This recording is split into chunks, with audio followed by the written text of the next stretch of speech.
Are the papers in the way, Nikki? Nope. Oh. Can you make these, and Yeah. I'll just kind of Okay. spread them out, and then Okay. as we're talking about Okay. stuff.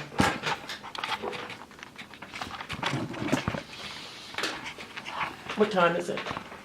Hold on. It's 3:52. 350. All right, Ed, can you move to your left just a tiny bit? Thank you. That is perfect. Thank you.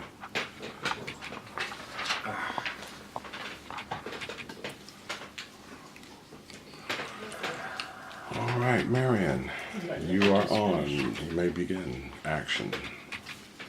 Oh, she's still signing. Yeah.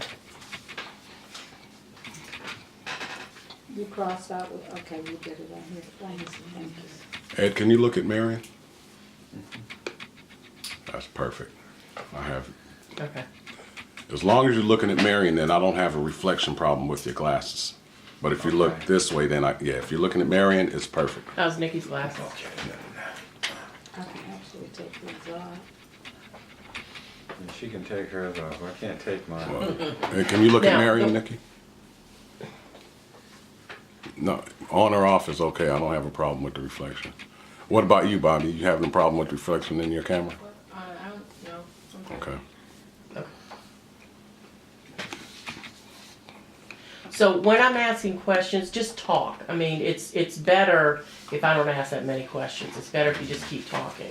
But I may interject something or change us to another area of interest. But you know, just let it flow. Okay. We should get started like this. Yeah. Okay. You ready? You ready? I'm ready. I'm rolling. Okay. Good afternoon. We are here with Mr. and Mrs. Henderson in their home in Falls Church, Virginia. The time now is 3:58 in the afternoon. And I want to thank you both for being part of this project. My name is Marion Dobbins, and I'm an intern at George Mason University. And I am helping Congressman Gerald Connolly with his Civil Rights Archive project. And this project is documenting civil rights, oral histories, and things of importance for the Northern Virginia area. And all of this information that we collect will be presented to the Library of Congress in June. So we want to thank you for being part of this very important project. You're more than Thank you. welcome. That's handheld, Glad Bobby. to be a part of it. Let's start with if both of you could give your full names and where you're currently living. Okay. My name is Edwin Bancroft Henderson II.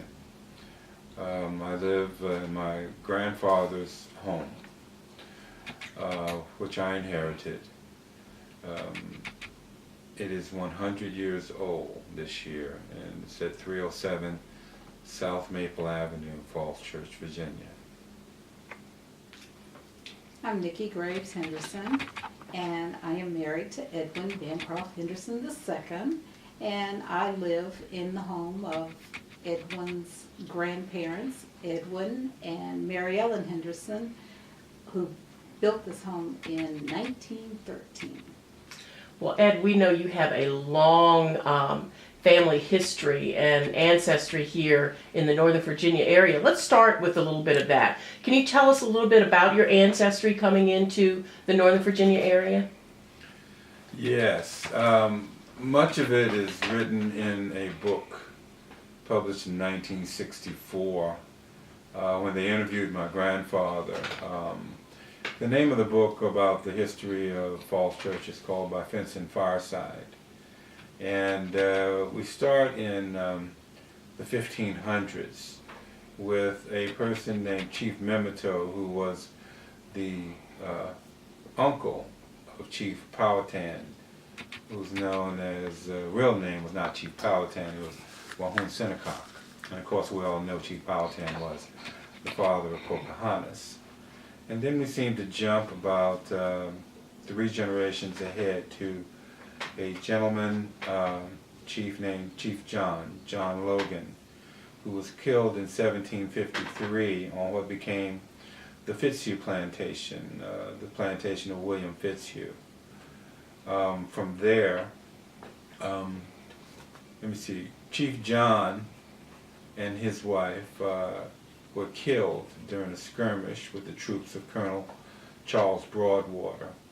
During the skirmish, their young son was thrown to the side, and after the skirmish, he was placed on the Fitzhugh plantation by Andrew Hicks.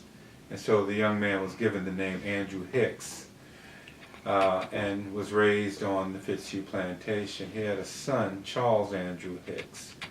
Charles Andrew Hicks married Elizabeth Memento Foote, and they had two daughters. Well, Elizabeth Memento Foote was the sister of Frederick Foote Sr.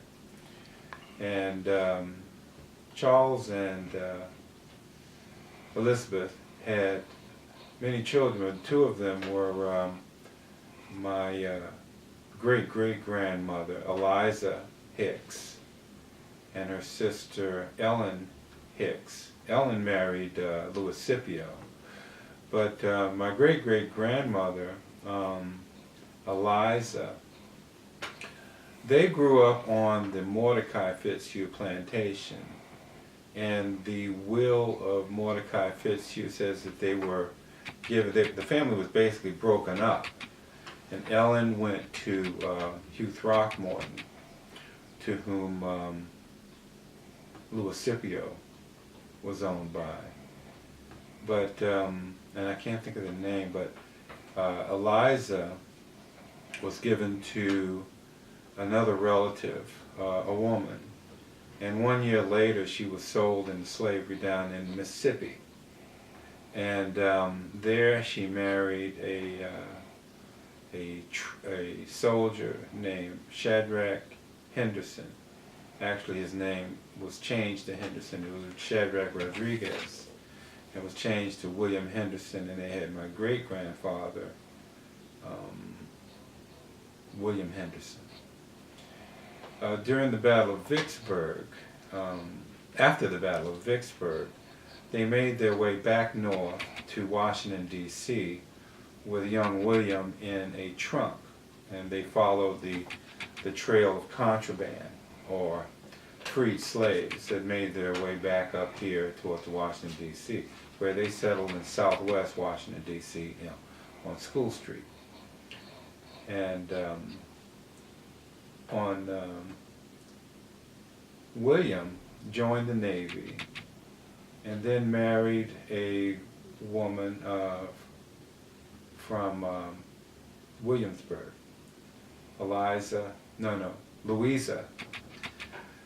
Louisa Mars. Now Louisa, her mother was a slave, and her father owned her mother. I know there's probably a better way to put that, but that's basically the gist of it. They got married and they moved to Southwest, or they moved to Falls Church, I think.